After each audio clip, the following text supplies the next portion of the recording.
Hello, we're excited you've joined us for our discussion of body acceptance today. The title of our talk is about when liking your body seems impossible, and this is part of the Binge Eating Disorder Association, or BEDA's Weight Stigma Awareness Week 2013. I'm Marsha Hudnall, and I have been a board member of BEDA for the last 4 years. I'm also the president and co-owner of Green Mountain at Fox Run, which is a residential center in Vermont for women who struggle with overeating and weight. We celebrated our 40th anniversary this summer, helping women stop dieting and learn how to really start taking care of themselves. And we've worked with binge eating since the inception of our program because binge eating is so clearly linked with dieting for many, many people. I'm also a registered dietitian nutritionist, and I have been in recovery from binge eating for over 30 years. I'm excited to be talking today with Amy Pershing, who is a licensed master social worker.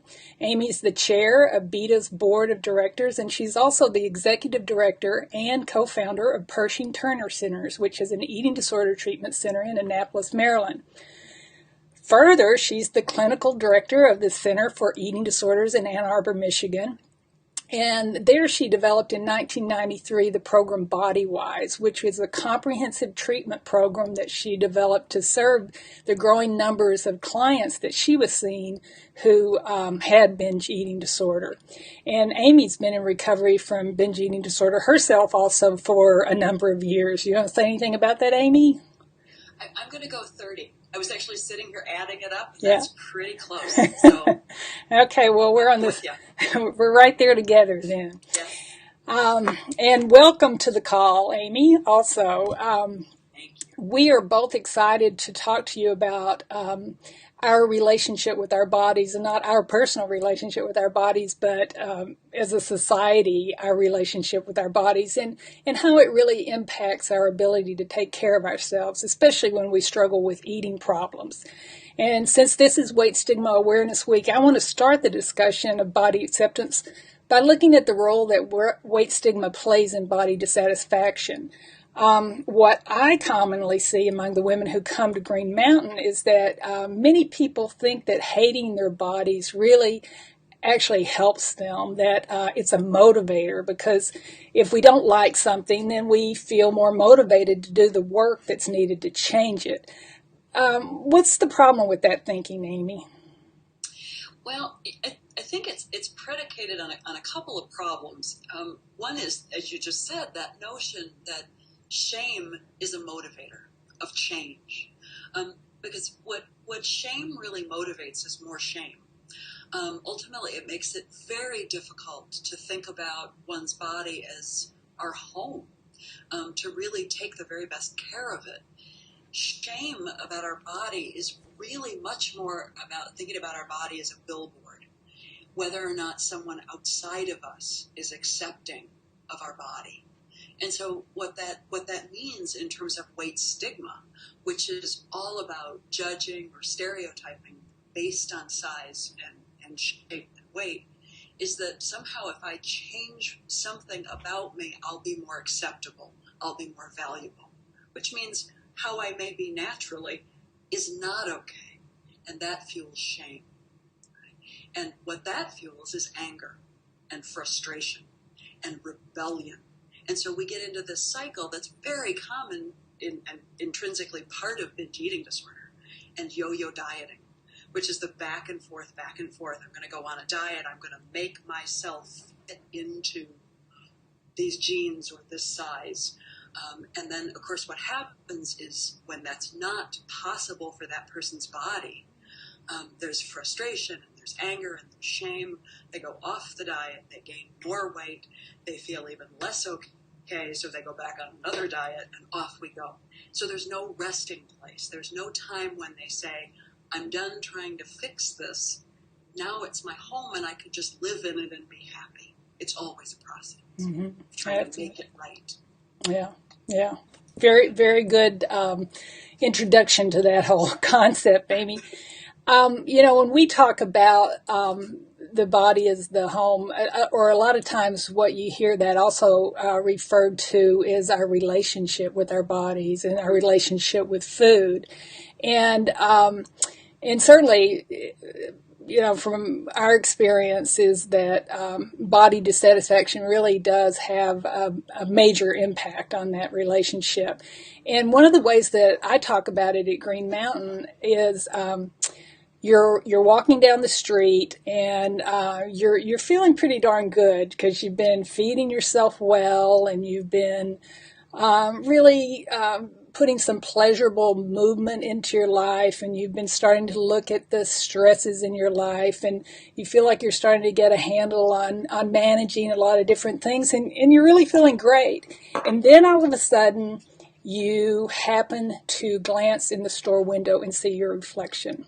Oh, yeah. Heard of that. Yeah, and so then we ask, I asked the women who I'm in our classes, I said, so how do you feel now? And not one of them will say, I'm still feeling good.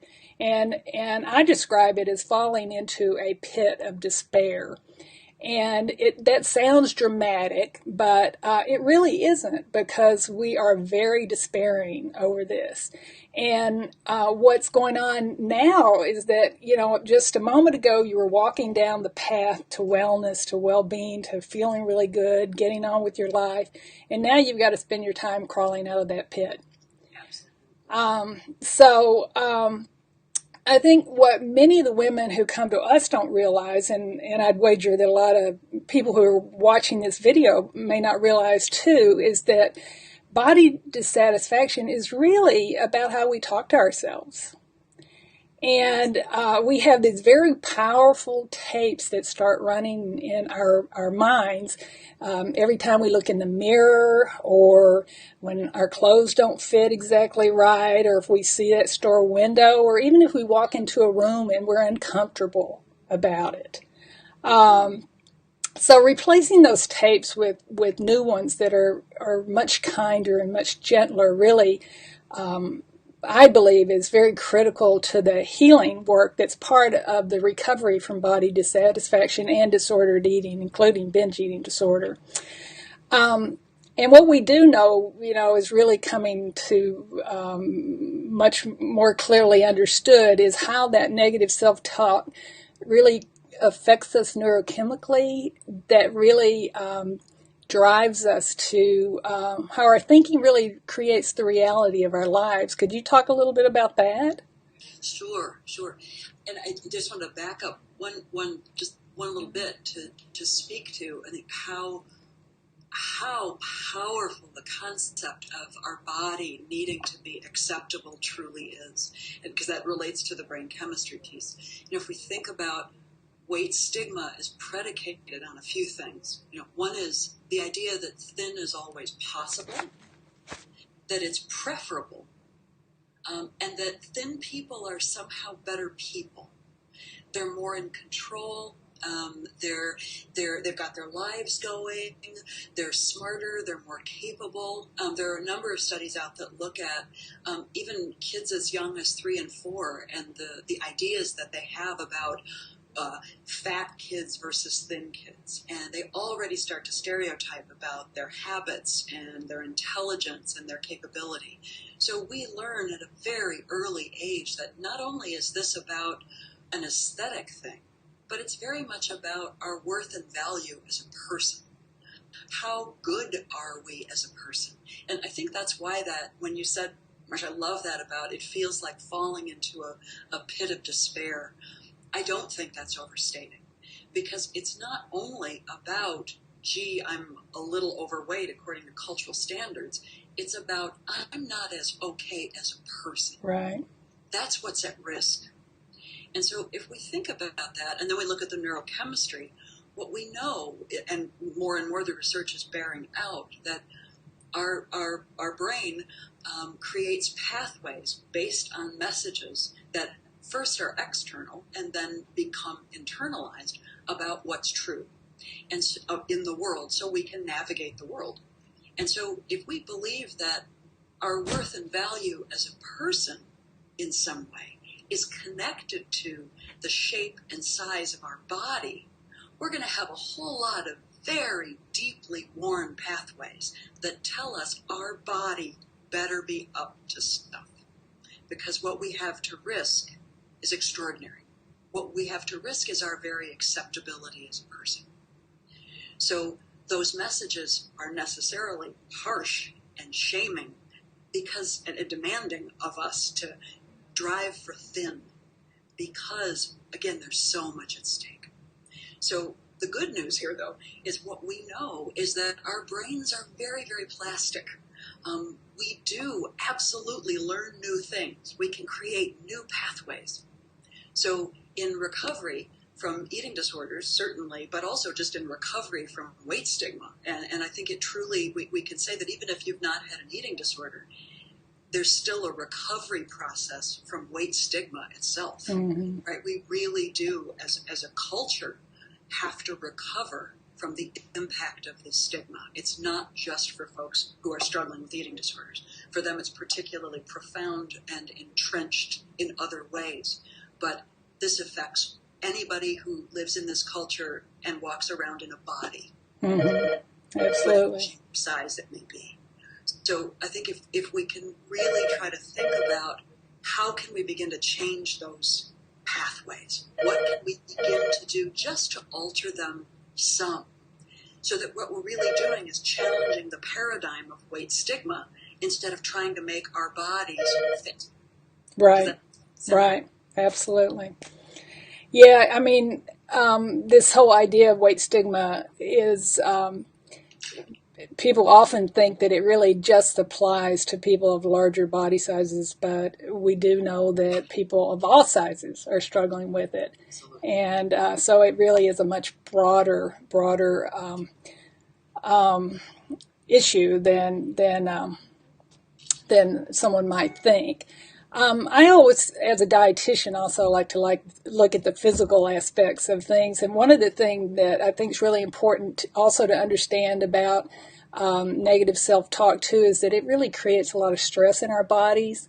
And there is a big physical impact of that many of us are probably aware of in many ways. But just from a pure health standpoint, what we know about stress is that it does increase cortisol levels in our bodies, which is an important hormone, but we can't have too much of it. And that really can underlie a lot of the chronic disease that we're dealing with today. Things like diabetes and heart disease and some types of cancers and things like that. And also what a lot of people don't really understand is that stress really interferes with the optimal digestion, absorption, and metabolism of the foods that we eat. And, we're, as a society, fairly interested in health and nutrition and these sorts of things. And then, but at the same time, when we're really beating ourselves up about our bodies, we're, not getting anywhere with it. So there are big, broad impacts of really starting to change how we talk to ourselves there. I also wanted to just really go into the issue of really what the title of our discussion is that when body acceptance, what did I even call it? When liking your body seems impossible. Yes. And, for many of the women I work with, that is really a huge leap because they are very mired in body hate. And that is not putting it too far either. It's not just body dislike, it's body hate. And the idea of standing in front of the mirror and saying, I love my body and all its parts is something that just seems completely out of the realm of possibility for them.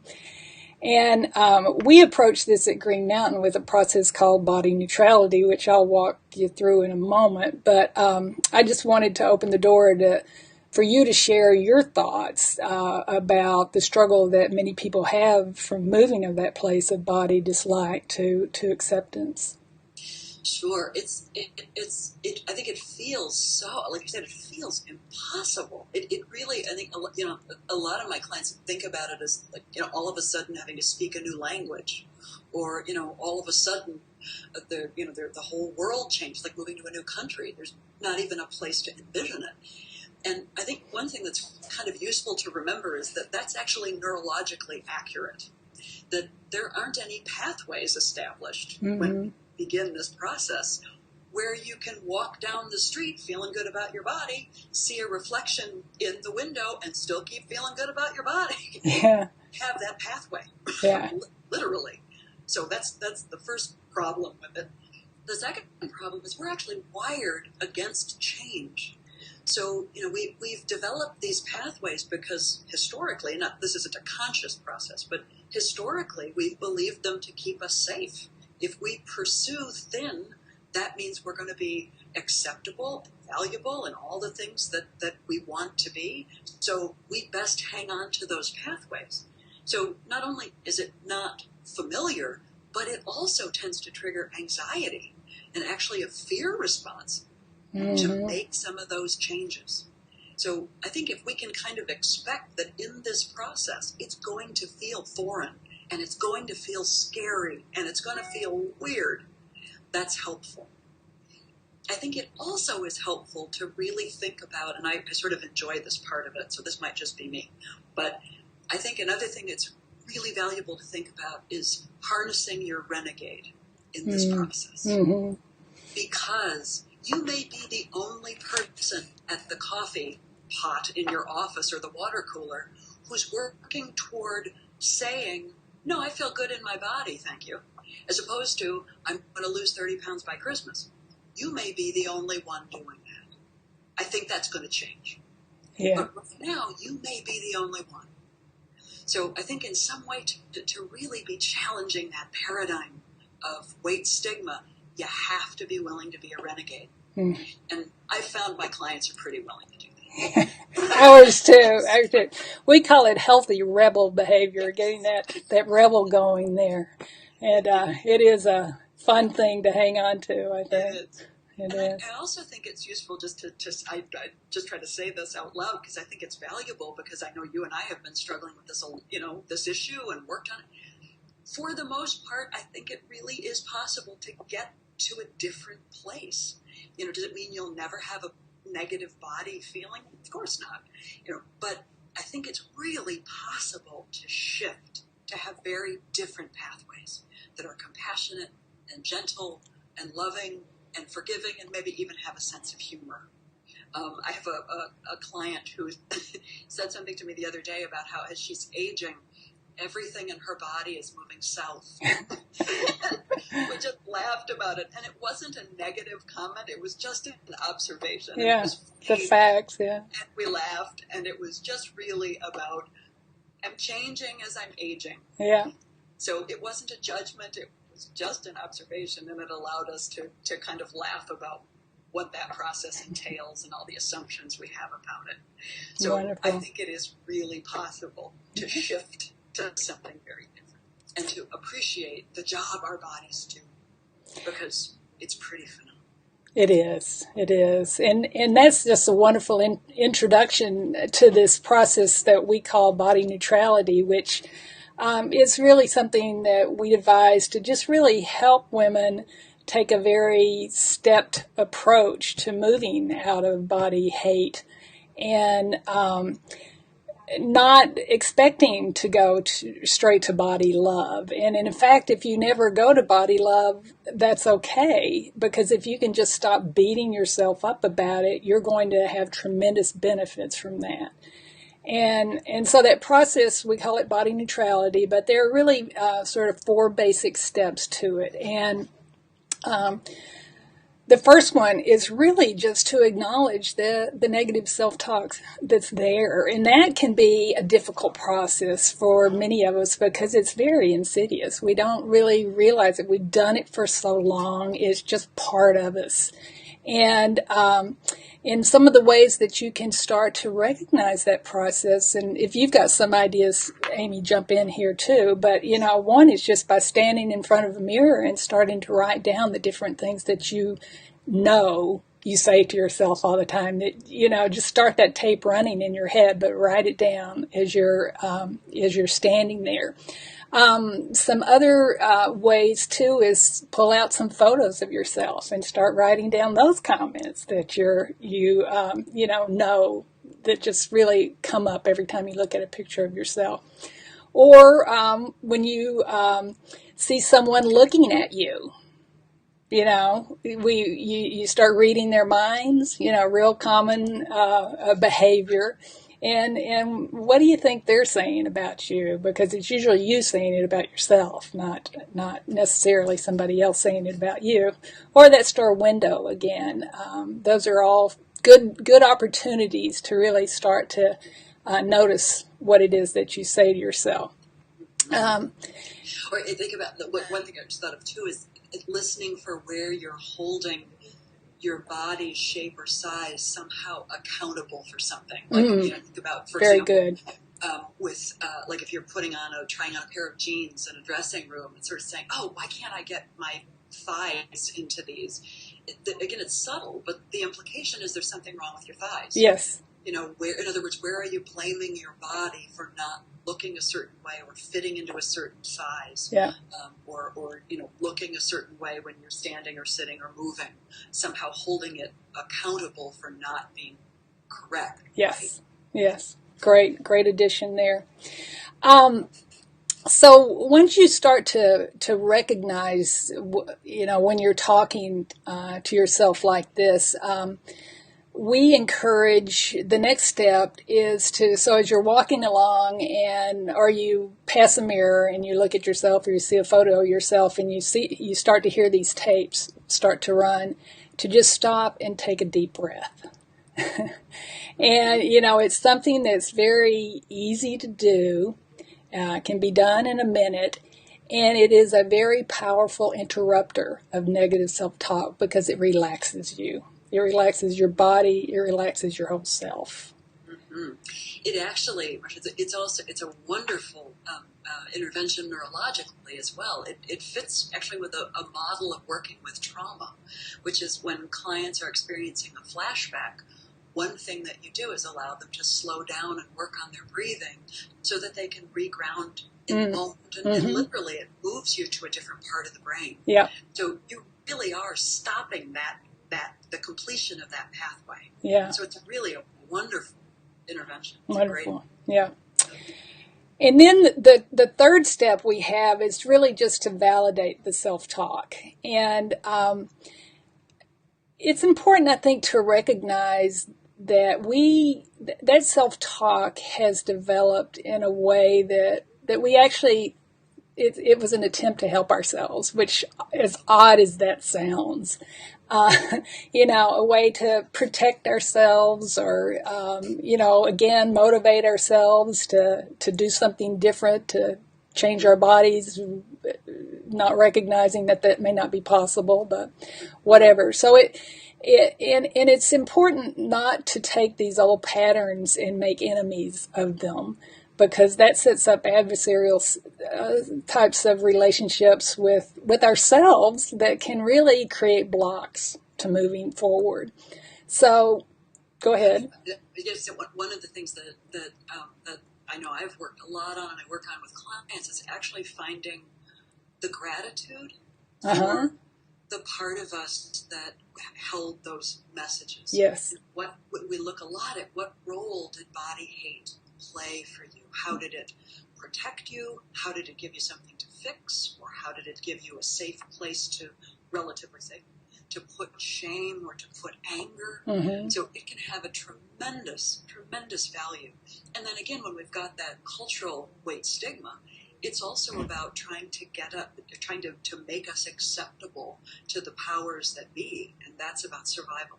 So it is all about trying to take the best care of ourselves we can with probably very few tools. Right. And so our process here is to acknowledge that, and rather than trying to shut it off, just say, I hear you, and maybe even go so far as to say, thank you for trying to help me, but I think I'm going to try something different right now. Yes. And then the fourth step is really to begin this process of progressive affirmations. And I know affirmations are a technique that has been used quite a bit over the years, but very often a lot of people don't respond to them. They don't feel authentic when they're doing them. But it is that idea that you were talking about earlier of trying to develop these new pathways. And so why we call them progressive is that you may start at fairly a neutral point on the scale so that you can feel that it is somewhat authentic and you can be comfortable in saying it and you don't feel like you're, play acting or something like that because, that it's not going to work really well that way. So some examples that a lot of the women who come to us really respond to this idea of taking care of my body like I can take care of my car. Hopefully you take care of your car well, right? And most of us usually do. But so, that affirmation, that first affirmation that they might begin with in practicing is I can maintain my body like I maintain my car. Something that is extremely neutral. There's not a whole lot of value attached to that or worth attached to that beyond just what you know in terms of what's important to you for maintaining something that is worth something in your life. And then as you feel more comfortable with that, you could move on to something that really does ascribe a little bit more value to it, like it is important to maintain my body. And then maybe my body is worth maintaining, really just start moving it along, inching it along as you feel comfortable and ready to do that. And maybe all the way up to my body is worth caring for. And that brings in this whole different dynamic inside yourself of your worthiness that is so important in this area that we're working in. Go ahead. I also love that metaphor because your car needs to be cared for kind of no matter its shape. Yeah. No matter its age. It's no true. The mileage. Yeah. It still needs the very best care. So if we think about our bodies shifting or changing or whatever the case may be, the bottom line, like people's weight is changing in recovery, their body is absolutely deserving of care no matter. Right. No matter the shape of the body. So it follows through, I think, well. Yeah, very good, very good. I think it's also important, again, to recognize, and you mentioned this a moment ago, is that, this kind of change is there's not this straight line to success either, that you want to expect that you may take a few steps forward and a few steps back, and that's really the way that change works. So when you're working on progressive affirmations, as you move forward to one that have more value perhaps attached to it, that if that feels uncomfortable to you, go back. Go back to the other one and really until you work more are able to really move forward. And again, if you never move forward all the way to body positivity, being really feeling great about your body, if you just are able to stop beating yourself up, tremendous benefits to be gained from that. There's another thing that some women who just really do not respond to affirmations at all, like this idea of sort of naming who I am. It's sort of like the list of the facts about me. I'm a swimmer, I'm a dancer, I'm a lover, I'm a mom, I'm a rebel, I'm a punk. Using those types of statements instead of the negative stuff, that things that you feel good about yourself can have that same type of impact. Well, again, if we could think about it, going back to neurologically, it's making room for something that, at least for people in particular who struggle with eating disorder or eating disorders in general, you're making room for something that's very different, which is pathways that are affirmative and compassionate and loving. So anywhere you're doing anything that moves toward that, they all reinforce each other. Yes. And so I think that's a wonderful idea. Just a list of some things that are not related to your body that you feel can help with the body image pathways too. Yeah, great. Well, I want to shift gears just a little bit here, and since our discussion today really is on behalf of Weight Stigma Awareness Week, which is sponsored by the Binge Eating Disorder Association, I did think it'd be helpful to take a little bit of time to talk about binge eating disorder before we close. And if you could just tell us, Amy, a little bit more about what it is and how it starts, and really what does the role that weight stigma, body dissatisfaction play in it? Sure.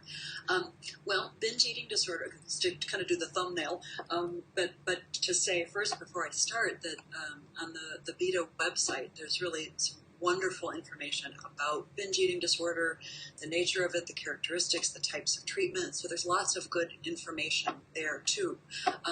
But basically, binge eating disorder is the most common eating disorder in the United States. So estimates are about 3.5% of women and 2% of men struggle with binge eating disorder. And I think even more sort of scary is that estimates of 30 to 40% of folks seeking weight loss treatments actually have clinically diagnosable binge eating disorder. So that will speak to the weight stigma piece. We can go back to that in a minute. But basically the definition of binge eating disorder is pretty simple. It's recurrent episodes of binge eating, feeling out of control in terms of stopping those episodes, and then feeling guilt and shame and distress afterward about the episodes. And what qualifies as a binge, of course, can vary tremendously. What I find with clients is really what's more important is not the amount, but their feelings of distress about it and the feelings of being out of control. That's really what's more important, and certainly has the most profound impact in terms of quality of life. So if you're feeling those kinds of feelings about your eating, that's reason enough to seek some help and learn some more about the disorder. There are myriad causes of binge eating disorder, and there's no one path. Everybody's course is unique, but some of the causes that are most common include genetics. Dieting itself is highly correlated with binge eating disorder. Depression, anxiety, bipolar disorder, all kinds of mood disorders. Family dynamics can play a role. Trauma is certainly significant. There are some studies that suggest that there may be 10 to 15 times the incidence of trauma in BED as in the general population. So that's often a component, not always, but often. So trauma can include significant losses. It can include emotional, physical, or sexual abuse or trauma.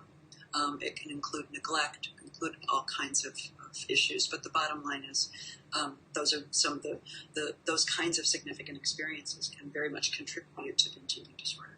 So those are, and addictions sometimes co-occur with binge eating disorder, so that's important, or a history of addiction. So there's a lot of different things that can impact the development of the disorder. In terms of weight stigma playing a role, I think it plays a profound role in binge eating disorder. One of the things that we know is that for the vast majority of folks who struggle with BED, there's a lot of body dissatisfaction, and there's also a lot of dieting, and that very much drives this idea of trying to lose weight. That's the 30 to 40% of folks in weight loss treatments who have a diagnosable eating disorder. So there's a tremendous amount of body shame that again is connected to all the messages of weight stigma. Many of my clients have experiences of being bullied or experiencing some kind of name calling, some way that their weight they've been shamed about their weight. Mm-hmm. And so that very much sets up the dieting. Dieting is probably the single biggest component in the creation of, or in the experience of a binge. So we know that whatever else people may go to food to do, if they have binge eating disorder, and there can be all kinds of things that people go to food to do, one of the biggest precursors to a binge is a pattern of dieting. Mm-hmm. So trying to fix their body, again, fix in quotes, is a huge maintaining force in the disorder. So, yeah, it's certainly what we see at Green Mountain, because most of the women who come to us do struggle with issues around weight and have long histories of dieting, and a large percentage of them are struggling with binge eating disorder. And so, perfect description. Thank you, Amy. I also thought it would be a little helpful to share a little bit of our own journeys around the issue of body acceptance. We already, acknowledged that we had struggles around eating, and I know for one clearly that body dissatisfaction arose from weight stigma in my life as a young person, and it was at the root of my problem with binge eating. And while I was able to move away from binge eating relatively early in my life, the issue of body acceptance really has been something of a bigger and ongoing challenge.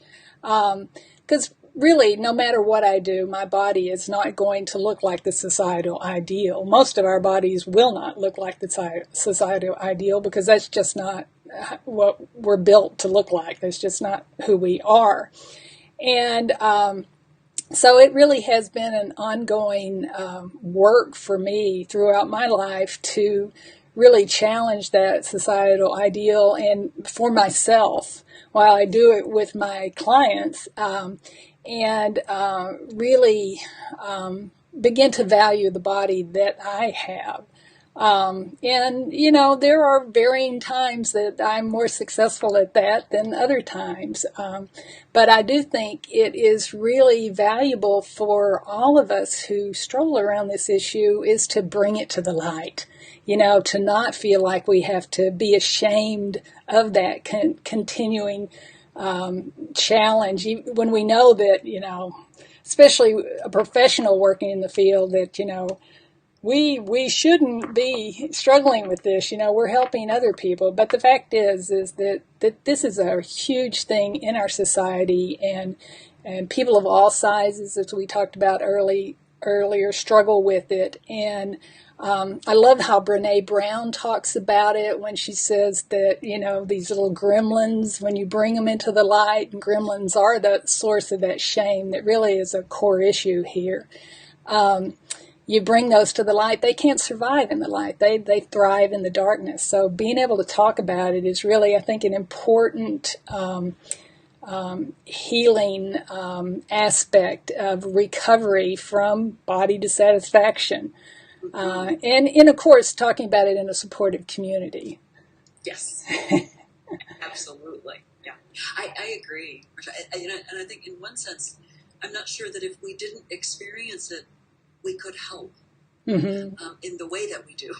I think of it truly as my teacher in many ways, and it keeps me honest. It keeps me able to empathize in some way, to know my own gremlins, to know my own struggle, helps me to know what it's like for whomever is sitting across from me. Right, So right. I get it.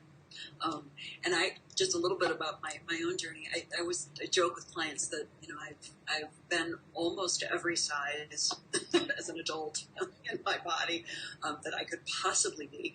I've gained and lost a Volkswagen Bug.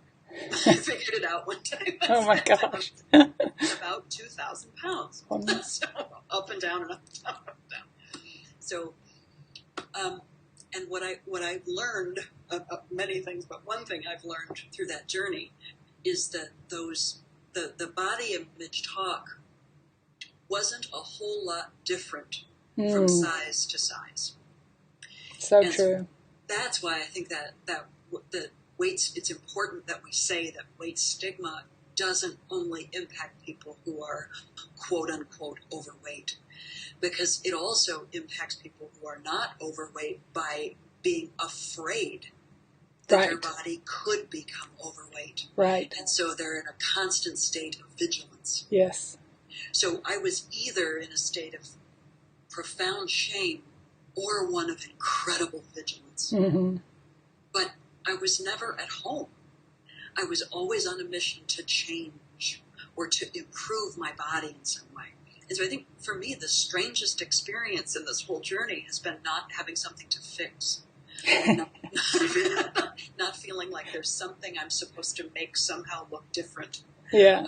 And that took a while to get used to, because suddenly I had a lot of free time. I wasn't spending thinking about this, and it wasn't suddenly, but so that was a big part of it. It was actually in some ways confusing and a bit of a loss, because I knew what to do when I felt unsafe or out of control, or didn't know what to do in a certain situation. I could focus on losing weight, or somehow changing the shape of my body. Mm-hmm. So, well, ultimately, it was a journey well worth it. It's been surprising and complicated. But when I can be in my body when I'm moving and just experiencing that, or walking past a plate glass window, like you said, and getting a glimpse, and maybe having a moment of, uh-oh, I don't look the way I should, and then recognizing that right away for what it is, and being able to get back to my good day was well worth the work. Yeah, absolutely. And this idea of really freeing up your time to do what matters in your life, what a concept, huh? Absolutely. Yeah. Absolutely. I just wanted to close by thanking you, Amy, for your great insight and willingness to share all you shared with us today. I also wanted to encourage our listeners to really become more involved in the Binge Eating Disorder Association. BEDA is really taking the lead in trying to develop a supportive community where we can discuss issues like this and bring them to the light and really start to heal a lot of the trauma around weight in this world.